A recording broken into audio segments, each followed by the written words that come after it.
నిర్గమాకాండము 15వ అధ్యాయము 22 నుంచి 25 వరకు మనం చదువుకుందాం. నిర్గమాకాండం 15వ అధ్యాయము.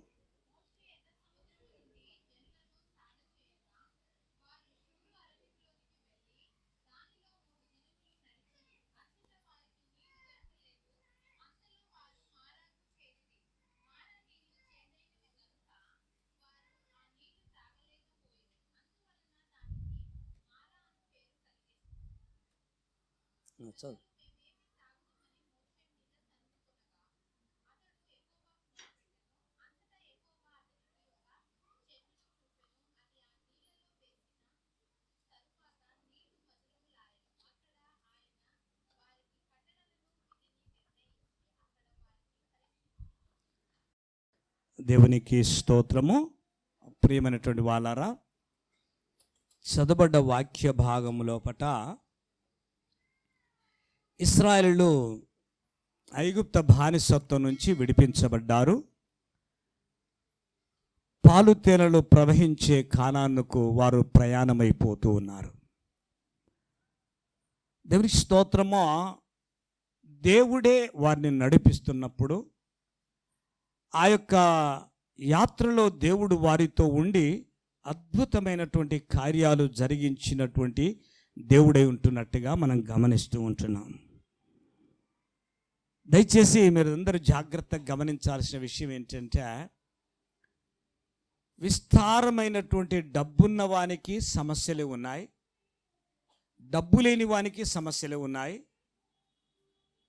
ఆరోగ్యం ఉన్న వానికి సమస్యలు ఉన్నాయి, అనారోగ్యంతో ఉన్నవానికి సమస్యలు ఉన్నాయి, ఉద్యోగం ఉన్నవానికి సమస్యలు ఉన్నాయి, ఉద్యోగం లేని వానికి సమస్యలు ఉన్నాయి, పిల్లలున్న వానికి సమస్యలు ఉన్నాయి, పిల్లలు లేని వానికి సమస్యలు ఉన్నాయి. సమస్యలు అనేటువంటిది లేనటువంటి వారు లోకంలో ఎవ్వరూ కనిపించరు. లోకమే సమస్యల పుట్ట. జీవితం అంతా కూడా మనం అనేకమైనటువంటి శ్రమల గుండా నడిపించబడుతున్నటువంటి పరిస్థితిని మనం గమనిస్తూ ఉంటున్నాం. అనుకుంటారు చాలామంది జీవితంలో, మాకు పిల్లలు లేరు కాబట్టి మాకు సమస్య, పిల్లలున్న వాళ్ళకి ఎందుకు సమస్య అంటారు. పిల్లలున్న వాళ్ళు అంటారు, మాకు పిల్లలున్నారు కాబట్టి సమస్య, పిల్లలు లేని వారికి ఏం సమస్య అంటారు.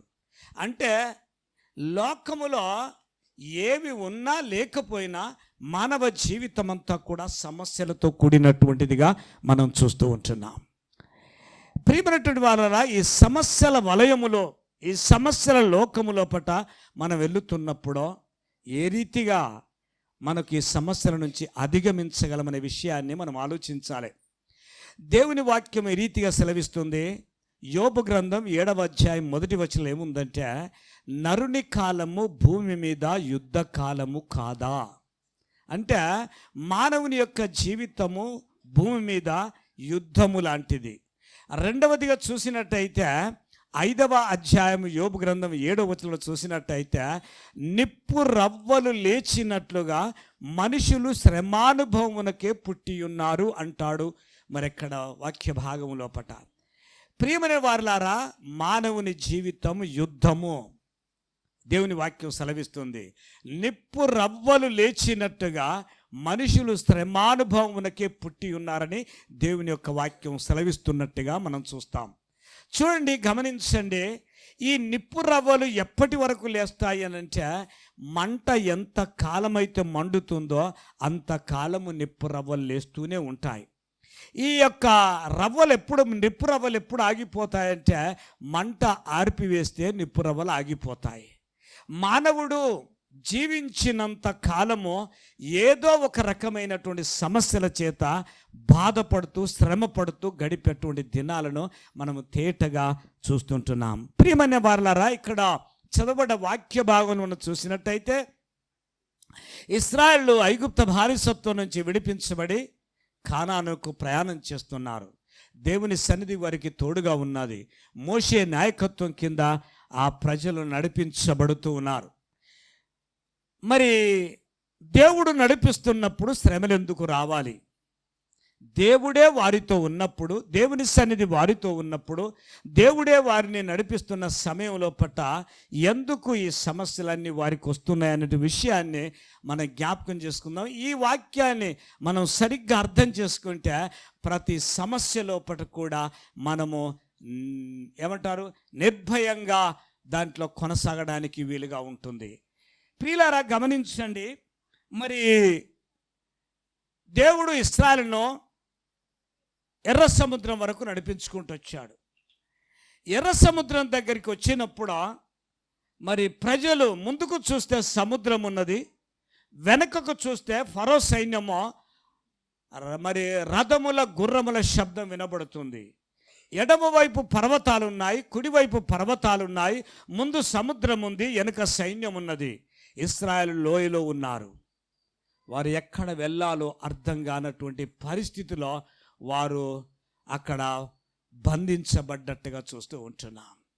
కాబట్టి ఆ సమయంలో ప్రజలందరూ కేకలు వేస్తున్నారు. ప్రజలందరూ కేకలు వేస్తున్నప్పుడు మోషే దేవుని సన్నిధిలో మొరపెట్టాడు. దేవుని సన్నిధిలో మొరపెట్టినప్పుడు దేవుడు అంటాడు, ఓ మోషే, నువ్వు నాకేల మొరపెట్టుచున్నావు, సాగిపోడని ఇశ్రాయేలుతో చెప్పు అన్నాడు. ప్రియమైన వారలారా, సాగిపోడని ఇశ్రాయేలుతో చెప్పమంటే ముందు సాగిపోవడానికి సముద్రం ఉన్నది, ఎర్ర సముద్రం. మోషేతో దేవుడు అంటున్నటువంటి మాట ఏంటంటే, సాగిపోడని ఇశ్రాయేలుతో చెప్పు. అది సముద్రమా, అది ఎడారియా, అది పర్వతాల, దేవుడు సెలవిస్తున్న మాట ఏంటంటే సాగిపోడని ఇశ్రాయేలుతో చెప్పమని దేవుడు మోషేతో చెప్పాడు. నువ్వు నాకేలా మొరపెడుతున్నావు?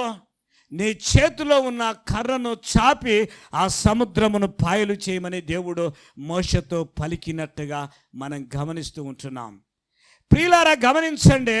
కనాను యాత్ర లోపట వెళుతున్న ఈ సమయం లోపట ఎర్ర సముద్రం, ఎరికో కోటగోడలు, యోర్దాను ప్రవాహాలు, లేకపోతే అనేక రకాలైనటువంటి శత్రువుల యొక్క సమస్యలు వారిని వెంటాడుతున్నాయి.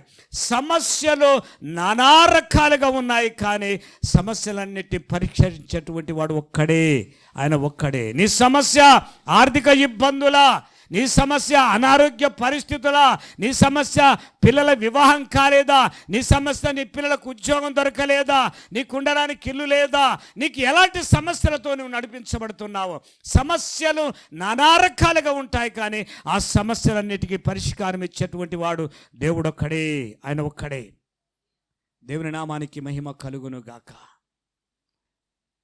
దయచేసి గమనించండి, ఈ సమస్యలన్నిటినీ దేవుని బిడ్డలు ఎలా అధిగమించాలి, ఆ సమస్య ఎంత పెద్ద సమస్య అయినప్పటికీ దాన్ని ఎలా అధిగమించాలో ఈరోజు వర్తమానములో మీరు చక్కగా అర్థం చేసుకుంటే జీవితం అంతా కూడా మీరు ఈ సమస్యలు వచ్చినప్పుడు ఏమాత్రము కృంగిపోకుండా సంతోషముతో, ఆనందముతో మరి నిర్ధారణ కలిగి వెళ్ళేటువంటి పరిస్థితి మీ జీవితంలో ఉంటుంది.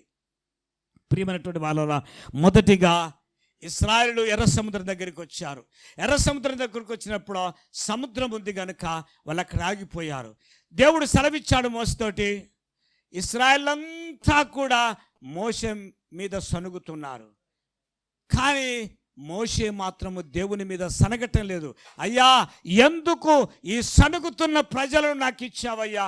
ఎందుకు వారిని మీద ఆధారపడలేకపోతున్నారు? ఎందుకు వారిని నమ్మలేకపోతున్నారు? ఎన్నో అద్భుత కార్యాలు, ఆశ్చర్యక్రియలు ఎన్నో వారి జీవితాలు అనుభవిస్తున్నప్పటికీ కూడా వారి జీవితంలో ఇంకా నిరాశ, నిస్పృహ, వేదన, దుఃఖముతోటి వారి జీవితాలు మరి కొనసాగుతున్నాయని చెప్పేసి మోషే దేవుని సన్నిధిలో మొరపెట్టాడు. దేవునికి మొరపెట్టినప్పుడు దేవుడు అన్నాడు, నీ కర్ర చాపమన్నప్పుడు చాపినప్పుడు ఎర్ర సముద్రం పాయలైంది. ఆరిన నేల, పాడిన పాటలు ఎర్ర సముద్రం ఉన్నాయి. ఆరిన నేల మీద వాళ్ళు నడుచుకుంటూ ఆ యొక్క ఎర్ర సముద్రం మధ్యలోనికి వెళ్ళిన తర్వాత స్త్రీలంతా కలిసి తాంబూరా, సితారాలు తీసుకొని వాళ్ళు పాటలు పాడి దేవుని ఘనపరిచారు, దేవుని మహిమపరిచారు. మా దేవుడు ఎంత గొప్ప దేవుడో, మాట మాత్రము సెలవివ్వటం ద్వారా ఈ అద్భుతమైనటువంటి కార్యము జరిగింది. సముద్రం పాయలు చేశాడు. ఆరిన నేల మీద నడి సముద్రములో వాళ్ళు తాంబూరా, సితారాలు తీసుకొని యెహోవాను గానము చేసేదము ఏకము గాని పాడి స్తుతించారు. దానికి నాయకత్వం వహించింది మిరియాము. ఎంతో ఘనంగా పాడారు, స్తుతించారు. మా దేవుడు ఎంతో గొప్ప దేవుడు, మా దేవుడు ఏ కార్యమైనా చేయగలడని చెప్పేసి వాళ్ళు నమ్మారు. ఆ సమయంలో ఆనందించారు. ఐగుప్తు దేశంలో కూడా 10 తెగుళ్ళు పంపించినప్పుడు దేవుడు అక్కడ ఐగుప్తులను నాశనం చేయడానికి కాదు, కానీ వారిని నడిపించే సుదీర్ఘ ప్రయాణములో పట్ల 40 సంవత్సరాలు వీళ్ళు నడవాలి. అది దేవునికి తెలుసు కనుక ఈ 40 సంవత్సరాల ప్రయాణములో పట్ల నా మీద వీళ్ళు విశ్వాసము కలిగి వారి యాత్రను కొనసాగించాలనే ఉద్దేశంతో దేవుడు ఐగుప్తు దేశంలో పట్ల 10 అద్భుతమైన కార్యాలు జరిగించాడు. ఇక్కడ ఎర్ర సముద్రం పాయలు చేశాడు. పాడి స్తుతించారు. అద్భుతం జరిగినప్పుడు ఆ ఎర్ర సముద్రం దాటిన తర్వాత వాళ్ళు నడుస్తూ వెళుతున్నారు. ఎక్కడికి వెళ్ళారు అంటే షూరు అరణ్యం వరకు నడిచారు. 3 దినాలు ప్రయాణం చేశారు. ఆ 3 దినాల ప్రయాణములో పట్ల వాళ్ళకు త్రాగడానికి నీళ్లు లేవు. 3 దినాలు ప్రయాణం చేశారు. ఎర్ర సముద్రం పాయలైనప్పుడు గంతులేశారు, పాటలు పాడారు, దేవుని స్తుతించారు, దేవుని ఆరాధించారు. ఎంతో సంతోషంగా ఎర్ర సముద్రం దాటారు. వారి శత్రువులందరినీ కూడా దేవుడు ఎర్ర సముద్రంలో లయం చేశాడు. వారందరినీ, ఫరో రథములను, గుర్రములను, శ్రేష్టమైనటువంటి సైన్యాధిపతులందరినీ కూడా ఎర్ర సముద్రంలో దేవుడు ముంచి వేసినప్పుడు ఎంతో ఘనంగా పాడి స్తుతించారు ఇశ్రాయేలు. కానీ ఎర్ర సముద్రం దాటిన తర్వాత 3 దినాలు నడుచుకుంటూ వెళితే వాళ్లకు నీళ్లు లేవు. నీళ్లు లేనప్పుడు మళ్ళీ మొదటికే వచ్చారు. దేవుని మీద సనగటం, మోషే మీద సనగటము, యెహోషువ మీద సనగటము, కాలేబు మీద సనగటము, వీళ్ళందరి మీద సనగటం. ఓ మోషే, ఐగుప్తు దేశంలో సమాధులు లేవని మమ్మల్ని తీసుకొని వచ్చావా? అక్కడ మాకు అన్ని రకాల మేళ్ళు ఉండేటువంటి, కానీ నువ్వెందుకు ఈ రీతిగా తీసుకొచ్చావని. ఎర్ర సముద్రం పాయలైనప్పుడు కేకలేశారు, దేవుని గనపరిచారు, దేవుని పాడి స్తుతించారు. కానీ మరి ఎర్ర సముద్రం దాటినాక 3 రోజులు నీళ్ళు లేకపోతే దేవుని మీద సనుగుతూ ఉన్నారు.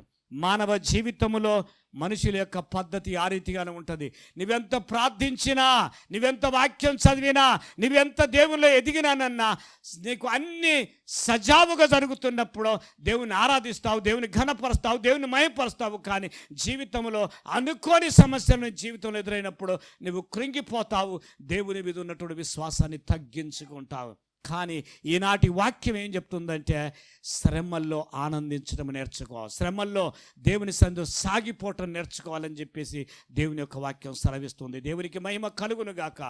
గమనించండి, 3 రోజులు నడిచారు. నడిచిన తర్వాత నాలుకలు పీక్కపోతున్నాయి. భయంకరమైన ఎండ, 3 దినాల ప్రయాణం. వారి శరీరంలో సత్తువ లేదు, సొమ్మసిల్లిపోయేటువంటి పరిస్థితులు ఎదురయ్యాయి వారి జీవితంలో పట్ల. తీరా వాళ్ళు 3 దినాలు ప్రయాణం చేసిన తర్వాత ఒక స్థలము లోపట నీళ్ళ మడుగు కనిపించింది. నీళ్ళ మడుగు కనిపించగానే అందరూ ఆశపడ్డారు, ఆ నీళ్లు తాగుదామని పరిగెత్తుకొని వెళ్ళారు. కానీ తీరా వాళ్ళ నీళ్లు తాగినప్పుడు అవి చేదు నీళ్ళు. ఏమండి అవి? చేదు నీళ్ళు. జాగ్రత్తగా గమనించండి. దేవునికి స్తోత్రం. చేదు నీళ్ళైనప్పుడు వాళ్ళు మోషేను రాళ్లతో కొట్టడానికి, లేక మోషే మీద ఇష్టానుసారంగా మాట్లాడేటువంటి ప్రయత్నం జరుగుతుంది అక్కడ ఆ మారా స్థలములో పట. అప్పుడు మోషే సనగలేదు, గొనగలేదు. ఆయన కూడా మనుషుడే, కానీ దేవుని మీద తనకున్న నమ్మకాన్ని బట్టి దేవుని సన్నిధిలో మోషే దేవునికి మొరపెట్టగానే దేవుడు ఒక్క మాట అన్నాడు, మోషే ఆ ప్రక్కన ఉన్నటువంటి చెట్టును నరికి, దాని కొమ్మను నరికి ఆ నీళ్ళల్లో వేయమన్నాడు. నీళ్ళలో వేయమని చెప్పాడు. నీళ్ళలో వేయమనగానే ఆ చెట్టు నరికాడు, ఆ చెట్టు కొమ్మని నరికాడు. ఆ మార మరి చేదుగా ఉన్నటువంటి ఆ నీళ్ళలో కొమ్మని వేశాడు. కొమ్మను వేయగానే ఆ నీళ్ళు ఏమైపోయాయి? మధురంగా మార్చబడ్డాయి. అందరూ తాగారు, తృప్తి పొందారు.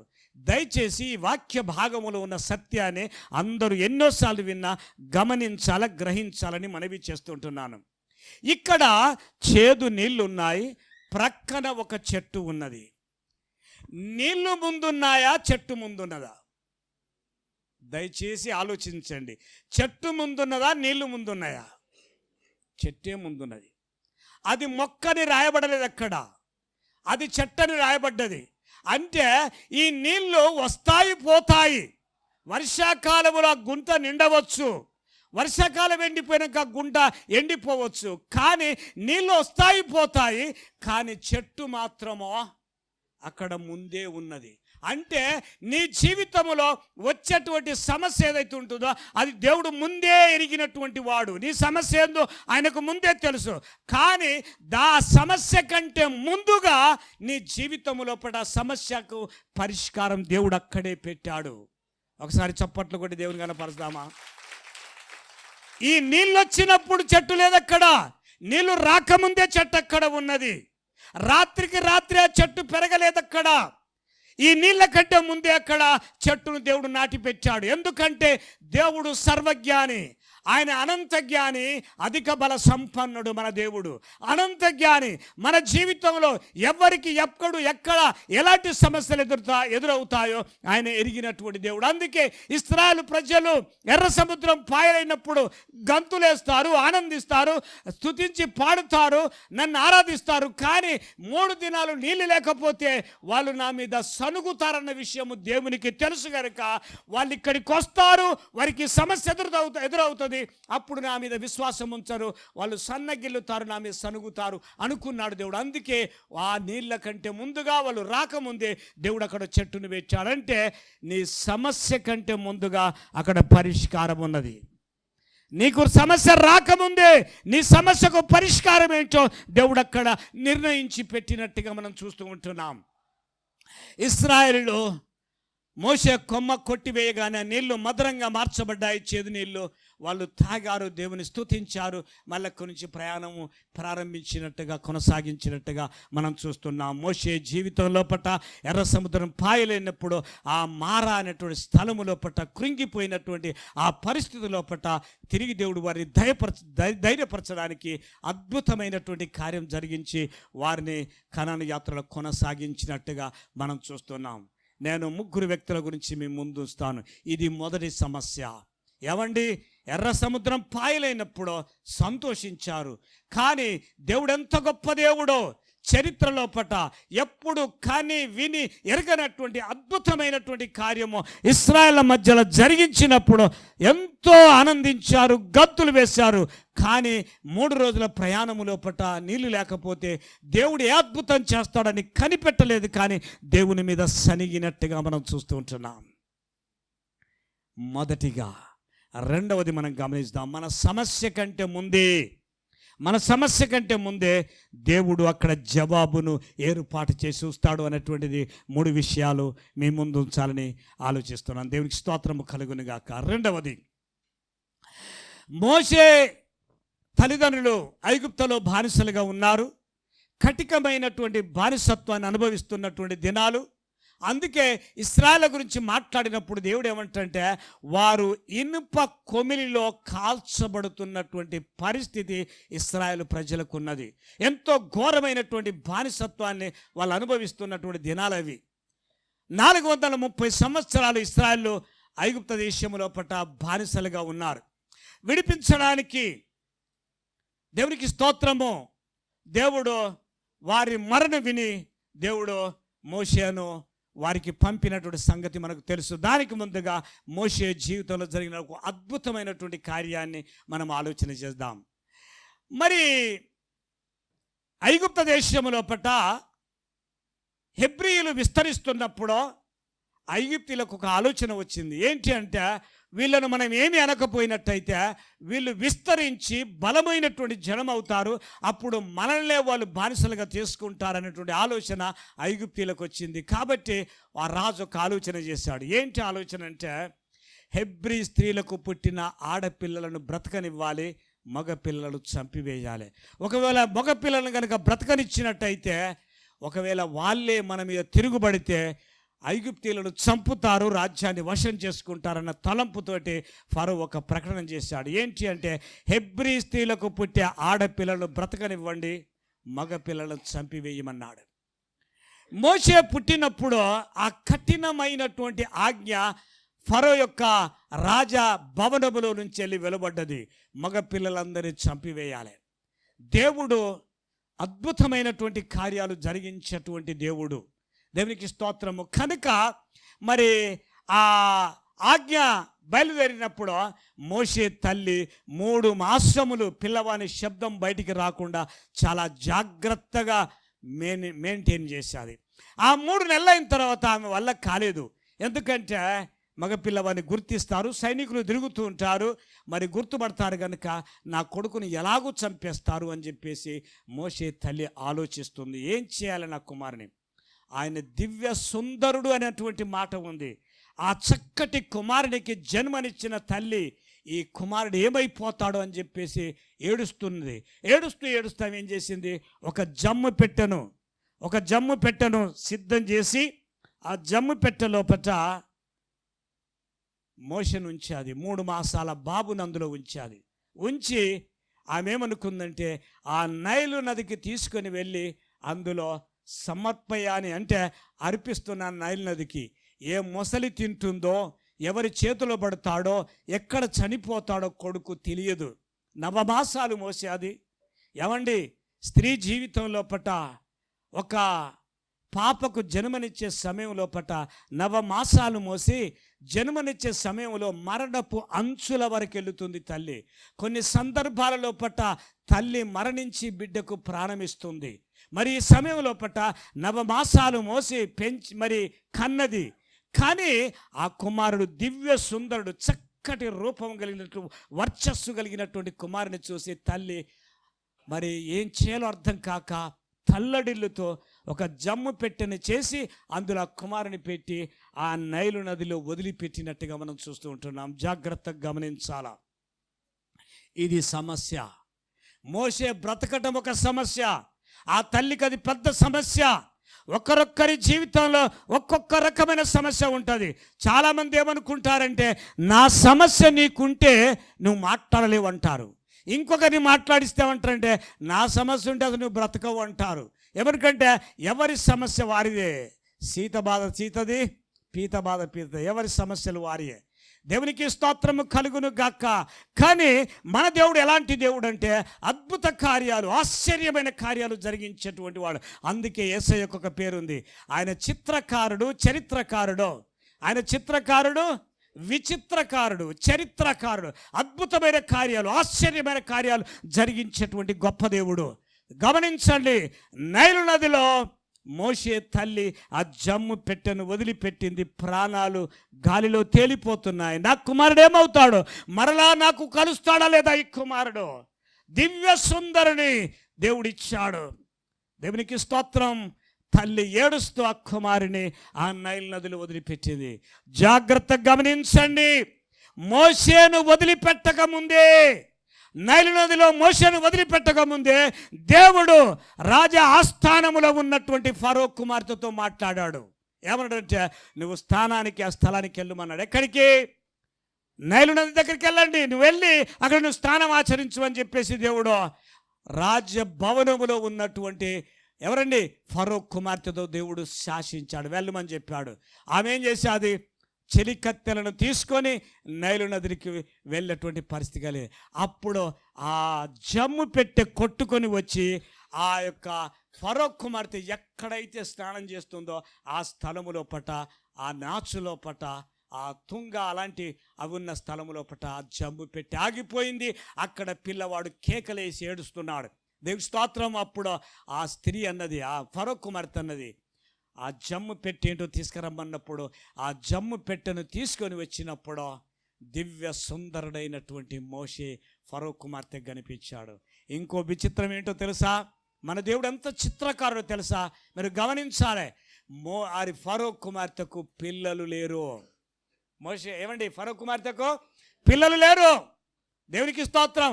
ఆమెకు పిల్లలు లేరు ఒకటి.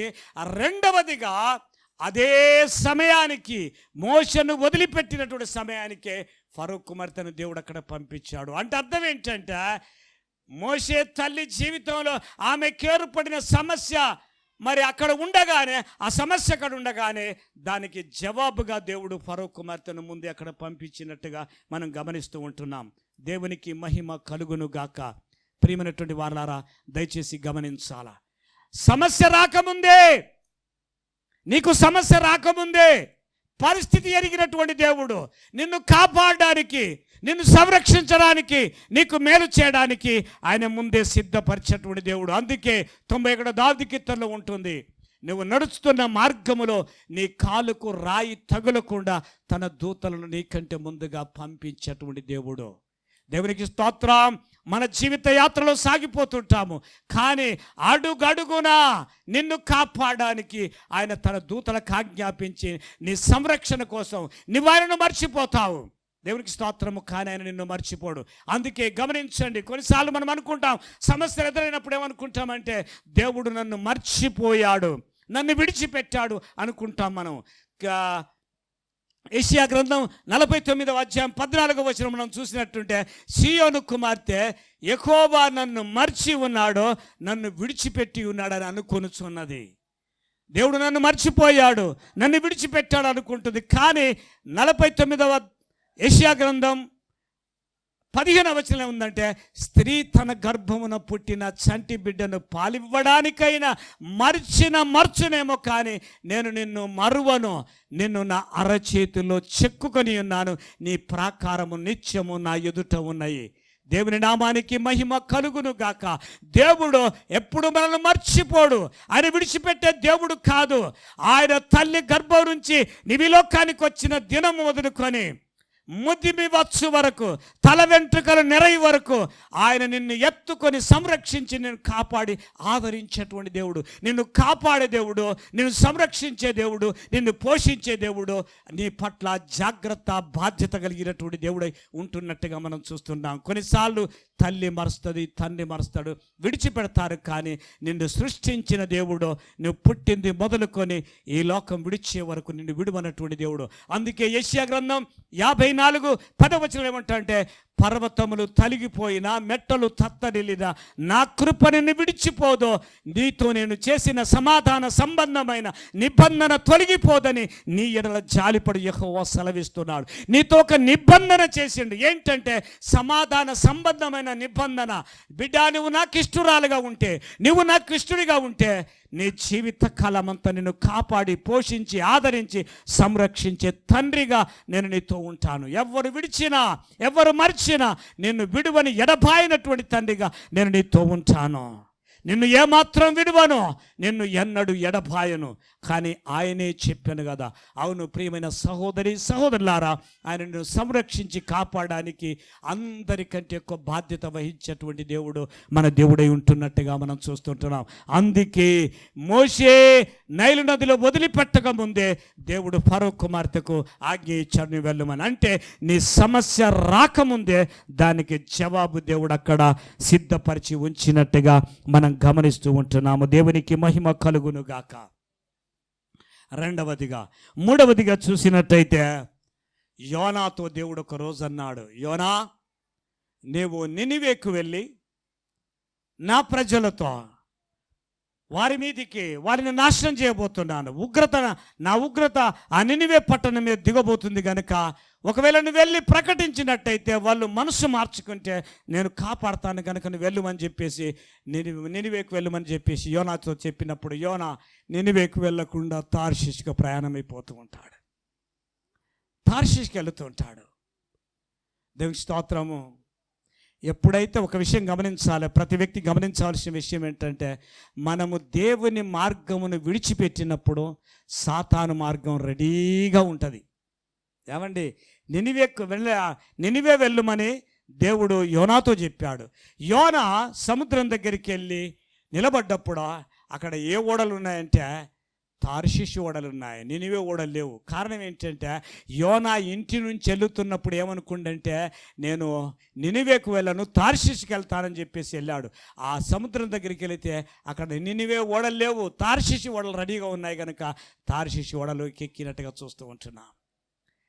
దేవుని మార్గం విడిచిపెట్టిన వానికి సాతాను మార్గం రెడీగా ఉంటుంది, అది ముందుగా ఉంటుంది. నేను అనుకుంటాను, ఒకవేళ నినివే ఓడలు దూరం ఉన్నాయేమో, తార్షీషు ఓడలు దగ్గర ఉన్నాయేమో. యోనా తార్షీషు ఓడ ఎక్కినట్టుగా చూస్తుంటున్నాం. సరే, మనకంతా ఆ సంఘటన మనకు తెలుసు. మధ్యలో ఏం జరిగిందంటే, వెళ్ళమన్న మార్గం వెళ్ళనప్పుడు దేవుడు ఏం చేస్తాడంటే ప్రతి వాని జీవితంలో భయంకరమైన సమస్యలు కూడా నడిపిస్తాడు.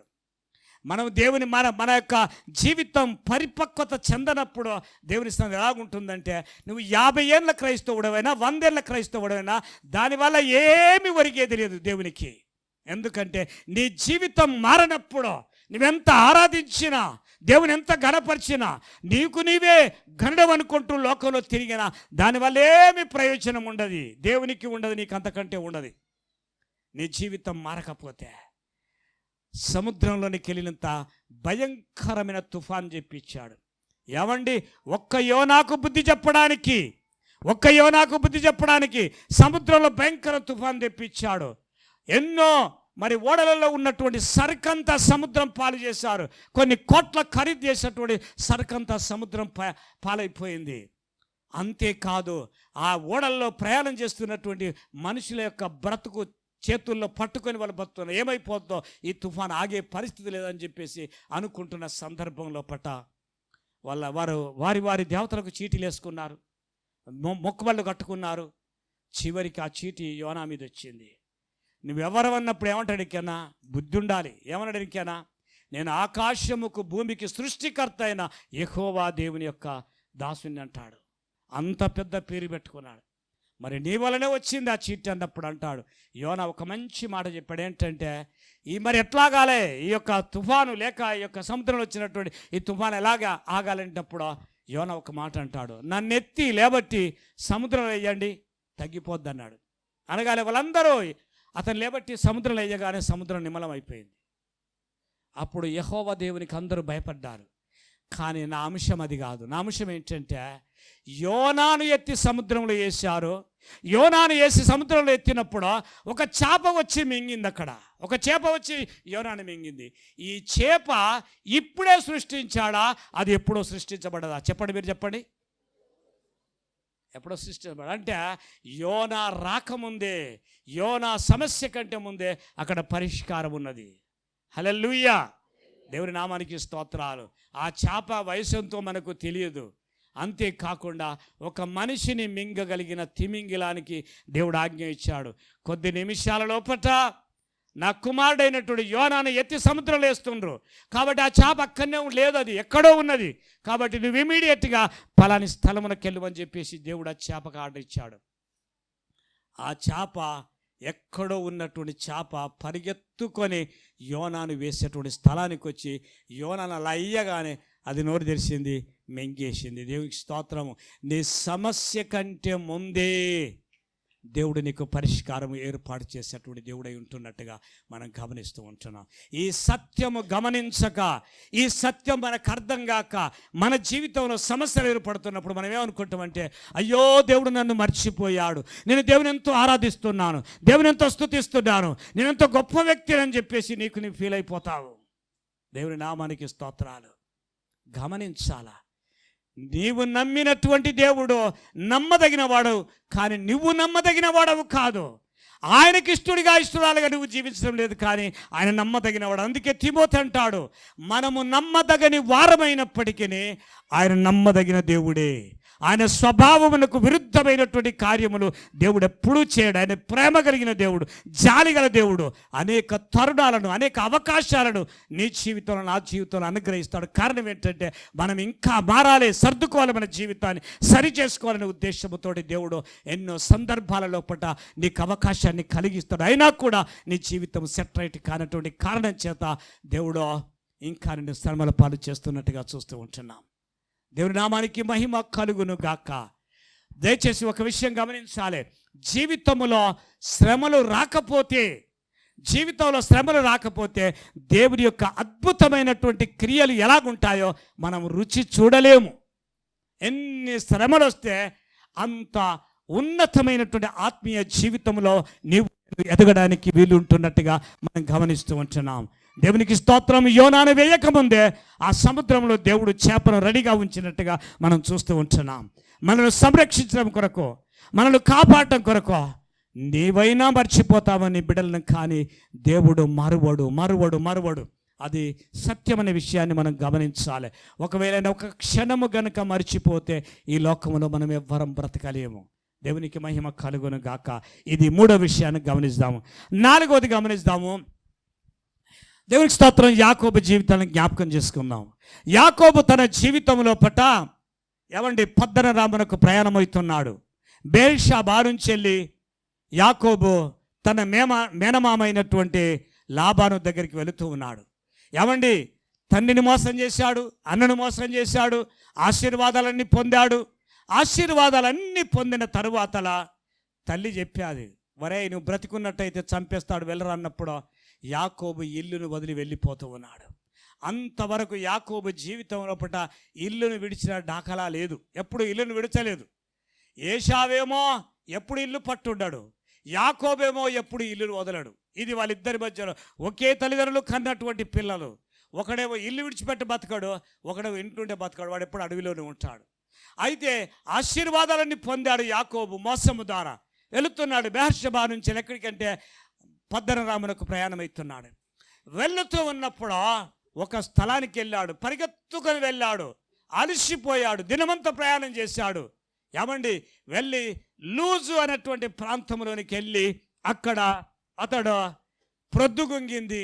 ఎప్పుడు ఒంటరిగా బతకలేదు, తల్లిని విడిచిపెట్టి బ్రతకలేదు. ఎప్పుడు అతను ఆ స్థలానికి వెళ్ళాడు. చీకటి పడ్డది. ఒక రాయి తలగడగా పెట్టుకొని అక్కడ పడుకున్నాడు. తలగడగా రాయి పెట్టుకొని పండుకున్నటువంటి యాకోబు జీవితం లోపట అతనికి ఒక దర్శనము, అతను కలగన్నాడు. ఆ కల లోపట ఏమైంది అంటే జాగ్రత్తగా గమనించాలి. కలలోపట ఒక నిచ్చెన వేయబడ్డది. నిచ్చెన మొదలేమో యాకోబు తల దగ్గర ఉన్నది. నిచ్చెన యొక్క చివరి భాగమేమో పరలోకంలో ఉన్నది.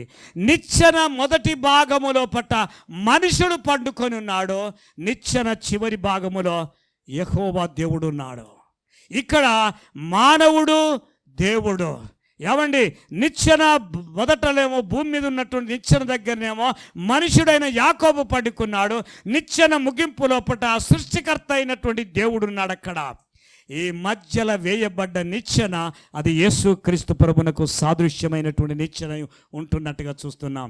యెహోవా దేవుని దగ్గరికి వెళ్ళాలంటే, తండ్రి అయిన దేవుని దగ్గరికి మానవుడు వెళ్ళాలంటే మరి ఆధారం ఏంటంటే యేసు క్రీస్తు అనేటువంటి ఆ శిలువ ద్వారానే ఆ నిచ్చెన గుండానే పరలోకం వెళ్ళాలి. కానీ ఇక్కడ యాకోబు పండుకున్నప్పుడు ఒక కలగన్నాడు.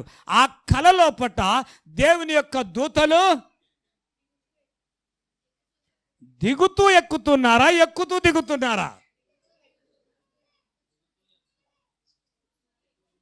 యాకోబు పడుకొని ఉన్నాడు. దూతలు ఎక్కుతూ దిగుతున్నారా, దిగుతూ ఎక్కుతూ ఉన్నారా? ఎప్పుడో పురుషులను అడుగుదాం, స్త్రీలు మాట్లాడదు. ఎక్కుతూ దిగుతూ ఉన్నారా, దిగుతూ ఎక్కుతున్నారా? మన యోబు చెప్తాడు. అయ్యా దేవునికి స్తోత్రం. మరి దేవదూతలు ఎక్కడ ఉంటారు? పరలోకంలో దిగుతూ ఎక్కాలా, ఎక్కుతూ దిగాల?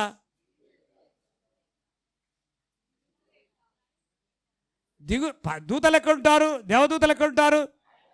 పరలోకంలో దిగుతూ ఎక్కాలా, ఎక్కుతూ దిగాల? మరి దిగుతూ ఎక్కాలా, ఎక్కుతూ దిగుతున్నట్టుంది వాక్యం లోపట. ఆదికాండం 28వ అధ్యాయం 12వ వచనం చదవండి. ఆదికాండం 28వ అధ్యాయం 12వ వచనం.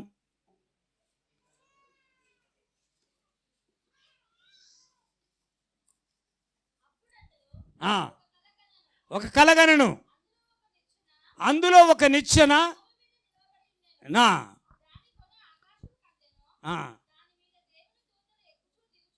దేవుని దూతలు. దేవుని స్తోత్రం. కొంచెం మనసిటి పెట్టండి. యాకోబు ప్రయాణమై వెళుతూ ఉన్నాడు. దేవదూతలు పరలోకంలో ఉండాలి. కానీ అక్కడ ఏముందంటే ఎక్కుతూ దిగుచూ ఉండిరి. దేవుడు అంత శ్రద్ధ గలవాడు. ఒక మాట గమనించండి.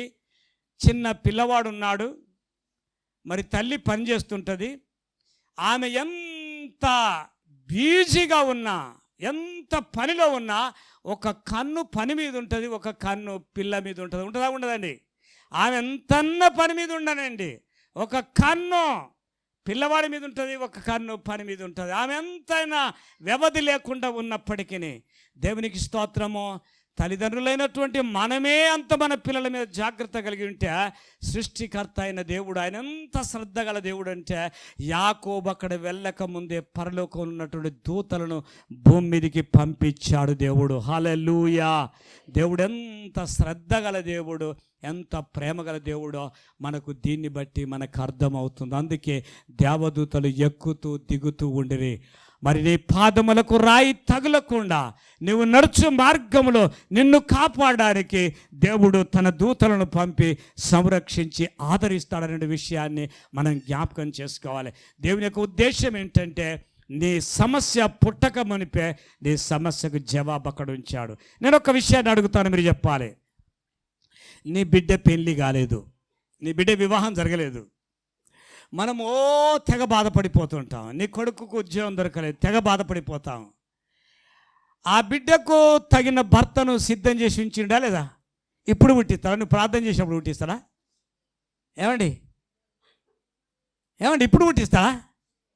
ఆ బిడ్డ పుట్టినప్పుడే దేవుడు సిద్ధం చేసి పెట్టాడు. కానీ ఆ సమయానికి యోనాను కాపాడడానికి చేప ఎప్పుడు సిద్ధం చేశాడు? యోనా వస్తున్నప్పుడు సిద్ధం చేశాడా?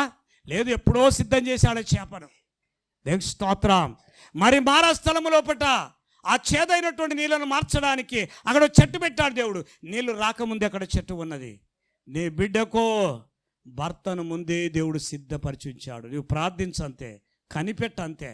దేవుని స్తోత్రం. ఆ సమయం కొరకు ఎదురు చూడాలంతే. ఈ సత్యము గమనిస్తే నువ్వు దేని గురించి బాధపడేటువంటి అవసరం లేదు. ఎందుకంటే నువ్వు ప్రార్థించుకుంటూ నమ్మకం ఉంచండి ఆయన మీద నమ్మకం ఉంచండి, అంతే. సాగిపోండి. నీ జీవితంలో అద్భుతమైనటువంటి కార్యాలను నీ జీవితంలో నువ్వు చూడగలవు. దేవునికి స్తోత్రం. కనుక ప్రియమైనటువంటి వాళ్ళారా, సమస్య కంటే ముందుగానే ఒక విషయం నేను చెప్తాను, జాగ్రత్తగా గమనించాలి. మనకు కరోనా వచ్చింది. కరోనా వచ్చినాక శాస్త్రజ్ఞులు ఏం చేస్తారు అంటే కరోనా వచ్చిన తర్వాత వాళ్ళు మందు కనిపెడతారు. కరోనా రాకముందు కనిపెడతారా? ఒక కొత్త వ్యాధి వచ్చిందండి. కొత్త వ్యాధి రాకముందు మరి సైంటిస్టులకు ఏం తెలుస్తుంది కొత్త వ్యాధి వస్తుందని? ఏ మందు కనిపెట్టాలని వాళ్ళకి తెలుస్తుంది. వాళ్ళు ఎంత పెద్ద సైంటిస్ట్ అయినా ఒక రోగం వచ్చిన తర్వాత దానికి తగిన మందు కనిపెడతాడు. కానీ మన దేవుడు సమస్య వచ్చినాక పరిష్కారం కనిపెట్టాడు. ఆయన సర్వజ్ఞాని. నీకేం జరగబోతుందో, నువ్వు వెళుతున్న మార్గంలో ఏం జరుగుతుందో, నీ జీవిత యాత్రలో నీ ప్రయాణం ఎలాగుంటుందో సమస్తం ఎరిగిన సర్వాధికారి. అందుకే ఆయనకేం పేరంటే అనంత జ్ఞాని, అధిక బల సంపన్నుడు. అనంత జ్ఞాని. నీ యొక్క భవిష్యత్తులో ఏం జరుగుతుందో, నీ వెనకేం జరిగిందో, ఇప్పుడేం జరుగుతుందో సమస్తం ఎరిగినటువంటి వాడు ఆయన. కనుక నీ సమస్య కంటే ముందే పరిష్కారం అక్కడ ఏర్పాటు చేసి వస్తాడు. కానీ సమస్యలు ఎందుకు వస్తాయి? ఇదొక్క మాట చెప్తాను నేను. సమస్యలు ఎందుకు వస్తాయి మన జీవితంలో? దయచేసి గమనించాలి. సమస్య ఎందుకు వస్తుందంటే నిన్ను దేవునిలో నిలబెట్టడానికే, నిన్ను దేవునిలో నువ్వు పరిపూర్ణమైన విశ్వాసము కలిగి దేవునిలో నడవడానికే నీకు అనేకమైన సమస్యలు పెడతాడు. నీ కుటుంబంలో నీ కూతురు దారనో, నీ కుమారుని దారనో, నీ తల్లి దారనో, నీ తండ్రి దారనో, నీ బంధువుల దారనో నువ్వు తిని పండుకుంటున్నావేమో. నువ్వు ప్రార్థించడానికి ఉద్దేశం కలిగినటువంటి దేవుడు ఏం చేస్తాడంటే ఎవరి ద్వారానో ఒక్కరి ద్వారా నీకు తల వంచుకొని జీవించేటువంటి స్థితి ఉంచుతాడు. ఎందుకంటే ఆ సమస్యను జయించాలంటే రాత్రి పగలైన పాదాల చెంత పడాలి. నువ్వు తిని పండుకునే సమస్యకు జవాబు రాదు. నాకు నేనే గొప్ప, నేను తిరిగితే రాదు జవాబు. ఆ సమస్యల్లో కన్నీరు గారు దేవుని దగ్గర ఉపవాస ప్రార్థన చేయి. ప్రభా, నా కూతురు చెడిపోయింది, నా కుమారుడు చెడిపోయాడు, నా బంధువులను ఇబ్బంది పెడుతున్నారు, ఈ సమస్య నా శక్తికి నా జ్ఞానముకు మించిన సమస్య, దీనికి పరిష్కారం నా ద్వారా కాదు, నువ్వే చేయగలవు, నువ్వే చూపించగలవు. దేవుని సన్నిధిలో కన్నీరు కారు. నిన్ను స్థిరపరచడానికే, ఆత్మీయ జీవితంలో నిన్ను ఎదిగించడానికే నీకు తగిన సమస్యను ఏర్పాటు చేసి పెట్టాడు అక్కడ. ఆ సమస్య నీకున్నది, అదే విజయం సాధించాలి. రాత్రింబగలుని వేడవాలి, రాత్రింబగలు మొరపెట్టాలి. ఏదో బైబిల్ చదువుకొని 2 మాటలు ప్రార్థన చేసుకొని నేను భక్తిపరుని అనుకుంటే కాదు. నీకు విశ్వాసానికి మించినటువంటి సమస్యను నీ కుటుంబంలో దేవుడు ఇస్తాడు. దాన్ని జయించాలంటే ఉపవాసం ఉండు, దేవుని పాదాల చెంత ఏడువు. ఆ నిర్ణయ కాలము లోపట దేవుడు ఆ సమస్యకు జవాబిచ్చినప్పుడు నీవేమంటావంటే, నా దేవుడు అద్భుతకరుడు, నా దేవుడు ఆశ్చర్యకరుడు, నా ఊహకు మించినటువంటి కార్యాలు నేను ఏనాడు కూడా ఈ రీతిగా ఈ సమస్యకు జవాబు వస్తానని తలంచలేదని నీ నోట ఒకరు సాక్ష్యం చెప్పేటువంటి జీవితాన్ని దేవుడిస్తాడు. దేవునికి మహిమ కలుగును గాక. ఏమండి, లోకంలో అంటారు సమస్యలు నుండి కూడా నిద్రకోడతాడు. ఎన్ని సమస్యలుంటే వానికి అంత నిద్రపడతాట. కానీ సమస్యల లోపట నీ దేవుని దగ్గర పోరాటం నేర్చుకో. యుద్ధ భూమిలోనికి వెళ్ళినటువంటి సైనికుడు ఎలా ఉంటాడండి? యుద్ధ భూమిలోకి వెళ్ళినటువంటి సైనికుడు ఆడు ఏమంటాడు? చంపటమో చావటమో ఒకటే అని పని. చంపరన చంపాలి, చావరన చావాలి. నీవు కూడా యుద్ధ భూమిలో ఉన్నావు. అనేకమైన సమస్యలు నీ జీవితంలో ఉన్నాయి. నీ జ్ఞానము ద్వారా, నీ తెలివితేటల ద్వారా 10 మంది నీకు పరిచయం ఉంటే, 100 మంది నీకు పరిచయం ఉంటే, లేకపోతే ఆహా ఓహో అని అనేకులు నువ్వు పొగుడుతుంటే సమస్యలకు జవాబు రాదు. ఎలాగొస్తుంది జవాబు? యేసయ్య పాదాల చెంత పడితే జవాబు వస్తుంది. యేసయ్య సన్నిధిలో కన్నీరు కారువు, కడుపు మార్చుకో, నిద్ర మానుకో, దేవుని సన్నిధిలో మొరపెట్టు. నీ సమస్యలకు జవాబు దేవుడు అక్కడ పెట్టాడు. అక్కడి వరకు నువ్వు వెళ్ళాలి. అంతవరకు దేవుడు నీకు జవాబు ఇవ్వడు. దేవునికి స్తోత్రము. కనుక సమస్యల్లో కృంగిపోమని దేవుడు చెప్పటం లేదు, కానీ సమస్యలో నా మీద విశ్వాసం ఉంచు, నా మీద విశ్వాసం ఉంచు. సమస్యల్లో నిన్ను మునిగ చేసేటువంటి దేవుడు కాదు, నిన్ను ముంచడు. అందుకే దేవుని వాక్యం ఏమంటుందంటే, వారు ఆయన వైపు చూడగా వారికి వెలుగు కలిగెను, వారి ముఖములు ఎన్నడూ లజ్జింపకపోయాను. నిన్నెప్పుడు సిగ్గుపడేవానిగా దేవుడు చెయ్యడు. నువ్వు తిని పంటే నువ్వు సిగ్గుపడతావు, కానీ దేవుని సన్నిధిలో నువ్వు పోరాడితే విజయం తప్పకుండా నీ వశమవుతుంది. నువ్వు జయ జీవితము కలిగి జీవించే కృపను దేవుడిస్తాడు. దేవునికి మహిమ కలుగును గాక. కనుక ప్రియమైనటువంటి వారా, నీ సమస్య కంటే ముందే పరిష్కారం అనుగ్రహించిన దేవుడు. దేవునికి స్తోత్రము కలుగును గాక. నేను అనుకుంటాను ఈరోజు ఒక నూతన విధానము లోపట నీ సమస్యలకు పరిష్కారం దొరికిందని నేను అనుకుంటాను. కాబట్టి ప్రియమైనటువంటి వాళ్ళ 4 జీవితాలను మనం చూసాము. నెంబర్ 1, మొట్టమొదటి ఎవరు చెప్పండి అమ్మా?